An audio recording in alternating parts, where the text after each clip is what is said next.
Bismillah'ir Rahmaan'ir, Alhamdulillahi Rabbil Alameen, Rahmaan'ir Rahiim, Maliki Yawmiddin. Iyyaka na'budu wa iyyaka nasta'in.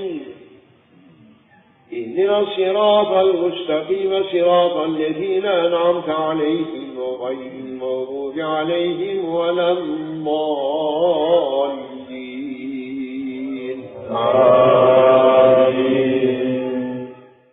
History of the Saints of the Golden Chain. Number 22. Darwish Muhammad. It is not my part, if trials come my way, to turn away from them, nor, if I am flooded with joy, to abandon myself to it. For I am not of those who, for the loss of one thing, are consoled by another. I wish nothing less than the all. Abdul Qadir Jilani.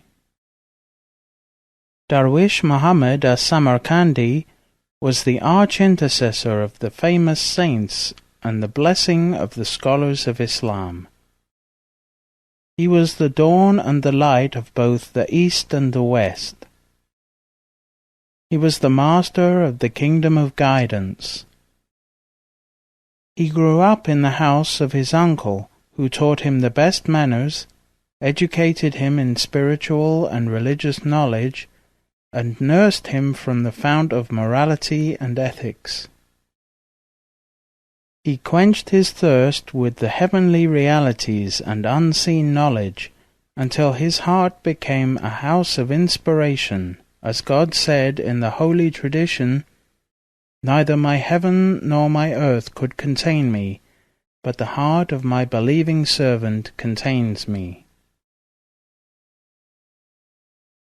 He was known in his time as Darwish Wali.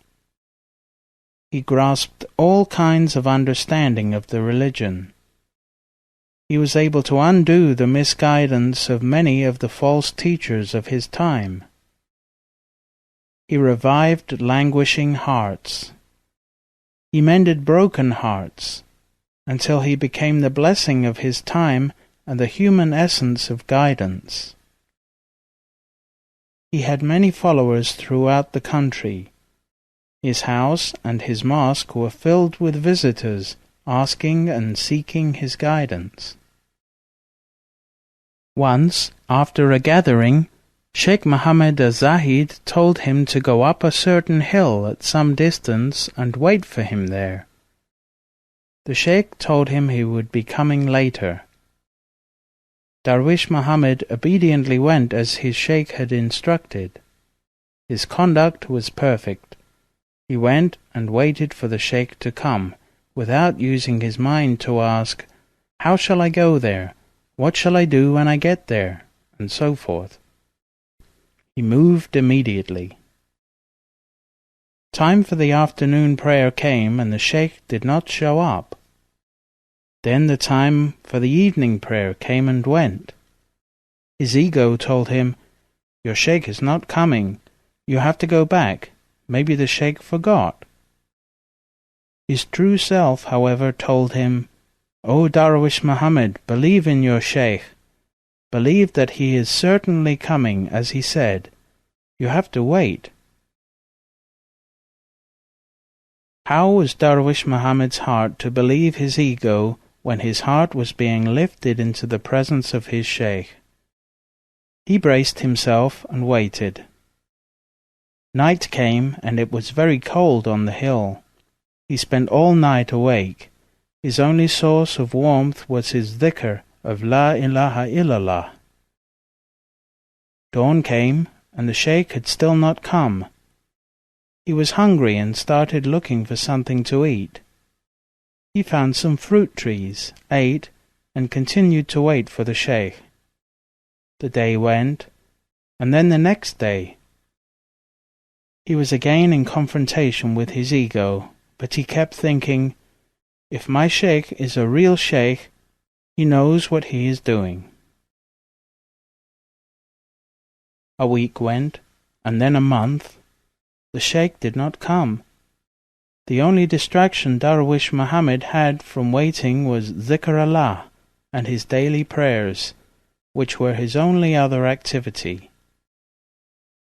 He continued until the power of his dhikr made the animals come and sit around him to make dhikr with him. He realized that this miraculous power had come to him from his Shaykh. Winter came, and the Shaykh still did not come. It began to snow. It was extremely cold. There was no more food. He began to cut the bark of the trees and feed himself on the moisture inside. He ate from roots and whatever green leaves he could find. Deer came to him. He began to milk the ewes. This was another miracle which appeared to him. He was lifted to higher and higher spiritual levels. His teacher sent him spiritual knowledge through these miracles and visions. Khidr appeared to him and taught him. A year passed, and then another, and then a third, and then a fourth year. The Shaykh did not come. Darwish Muhammad was in a complete state of patience. He kept thinking, "My Shaykh knows." At the end of the 7th year, he began to smell the fragrance of his Shaykh filling all the space around him. He ran to meet the Shaykh. All the wild animals trailed behind him. He was completely covered with hair. Shaykh Muhammad az-Zahid arrived. When Darwish Muhammad saw him, he felt intense joy in his heart and an immense love for his Shaykh. He ran to him and kissed his Shaykh's hands and cried out, "Assalamu alaikum, O my Shaykh! How I love you, O my Shaykh!" His Shaykh said, "What are you doing here? Why didn't you come down?" He said, "O my Shaykh, you said to come here and wait for you, so I waited for you." The Shaykh said, "What if I had died, or perhaps I forgot?" Darwish Muhammad said, "O my Shaykh, how are you going to forget when you are the representative of the Prophet?" He said, "What if something had happened to me?"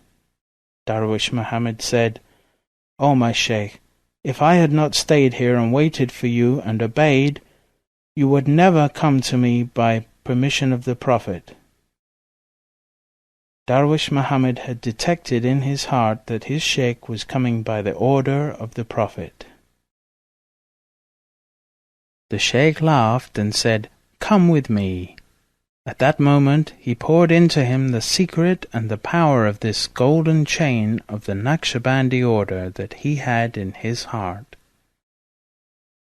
He then ordered him to be the Shaykh of the disciples. Darwish Muhammad remained in his Shaykh's service until Shaykh Muhammad az-Zahid passed away. Darwish Muhammad died on the 19th of Muharram, 970 Hijrah, 1562 current era. He passed the secret of the order to his son, Muhammad Khwaja al-Amkanaki.